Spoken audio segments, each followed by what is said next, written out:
कभी आप ब्रह्म मुहूर्त में जगे?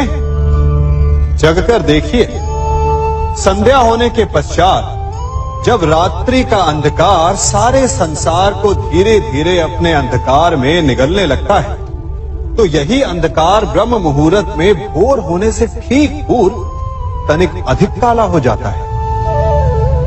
कुछ समझे? हमारा जीवन भी कुछ ऐसा ही होता है।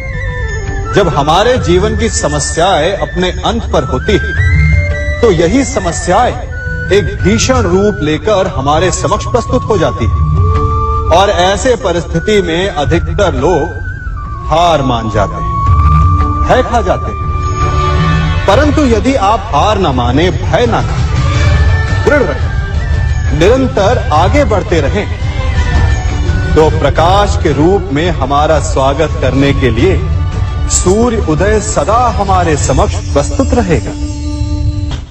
आपने बरगद के वृक्ष को देखा है? जितना विशाल उतना दृढ़। पतझड़ में वो सूख जाते हैं, परंतु दुर्बल नहीं होते, टूटकर गिरते नहीं। और उसके विपरीत दलदल में उपजे वृक्षों को देखिए, वो दिखने में तो बड़े होते हैं, पतझड़ आए या शीत सदा हरे भरे होते हैं, परंतु इतने दुर्बल होते हैं कि जल धारा के हल्के से वेग से वो गिर जाते हैं। परंतु ऐसा क्यों होता है?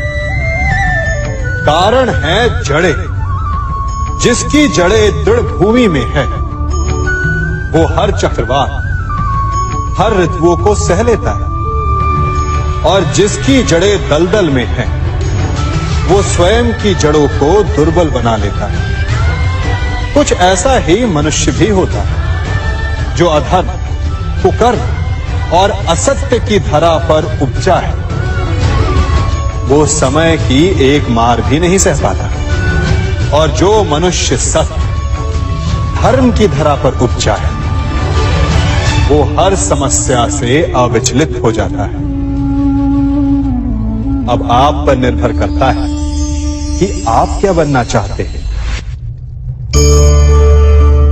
हमारे जीवन में मित्र और शत्रु बड़ा महत्व रखते हैं। यदि गंभीरता से सोचा जाए तो ऐसा कोई क्षण नहीं जब हम अपने मित्रों के बारे में ना सोचते हो या फिर अपने शत्रुओं के बारे में। हमारा हर कार्य या तो हमारे मित्रों के हित के लिए होता है या फिर हमारे शत्रुओं के अहित के लिए। हम हर स्थान या तो अपने मित्रों के साथ होते हैं या फिर अपने शत्रुओं के साथ।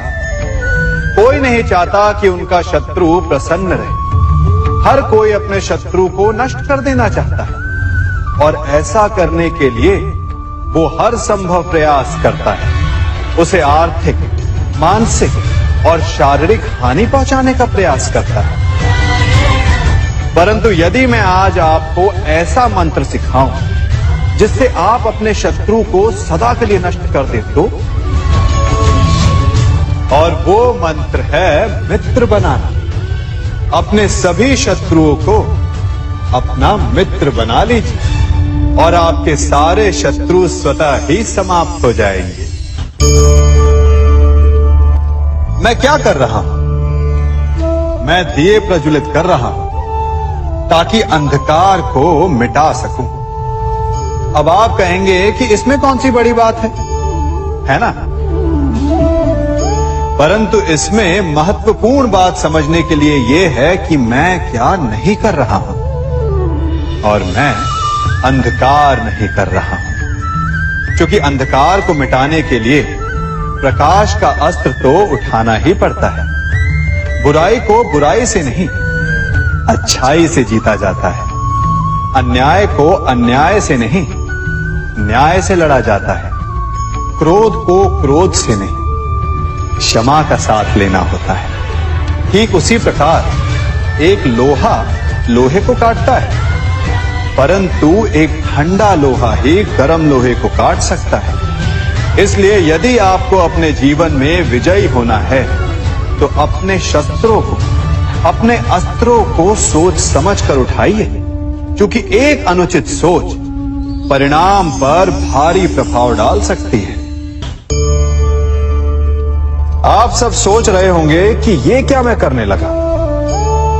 मैं इस पौधे को जड़ से उखाड़ रहा हूं। आश्चर्य हो रहा है ना कि एक पौधे को उखाड़ना या काटना ना केवल एक अपराध है अपितु पाप भी है।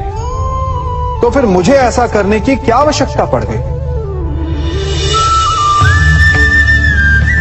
क्योंकि कई बार विनाश ही सृजन तक पहुंचाता है।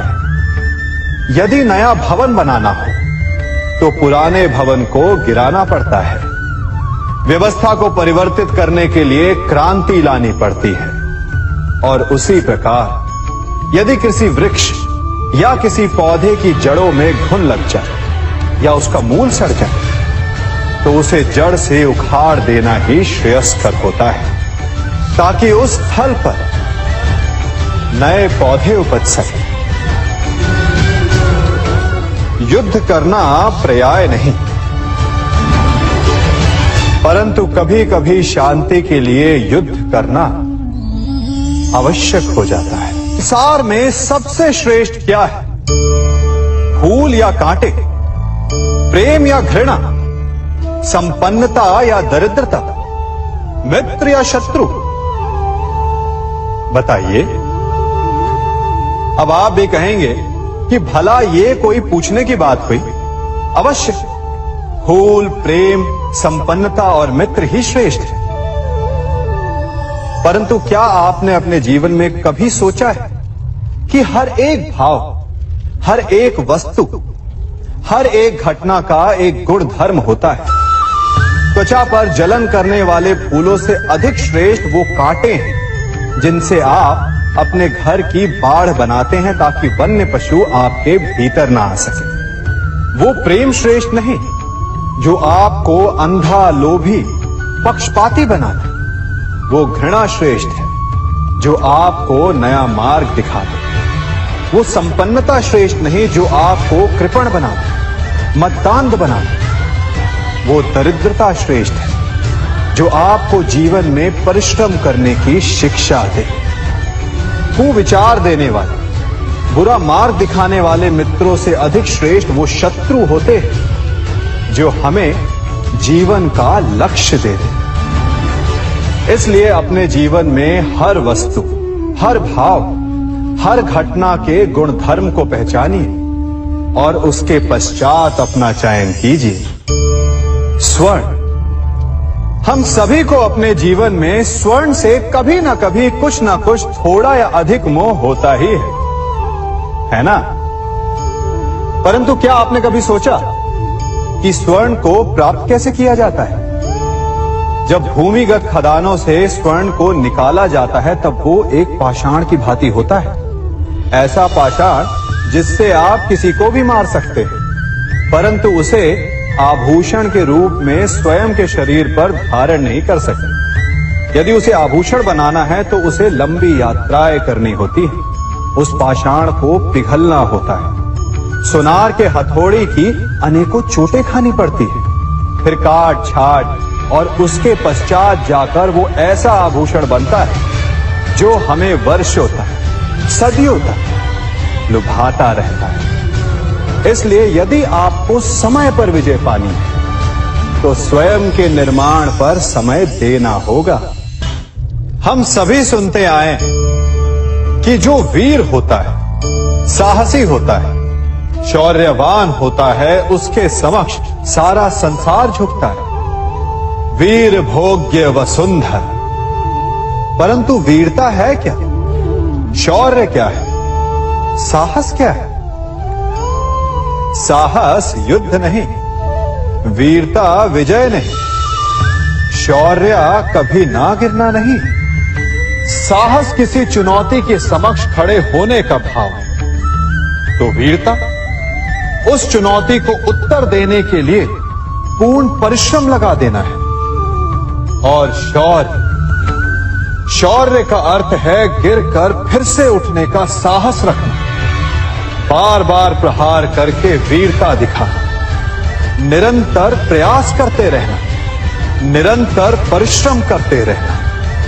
इसलिए विजयी होने से अधिक महत्वपूर्ण है शौर्यवान होना, क्योंकि जो शौर्यवान है उसे विजय मिलना निश्चित है।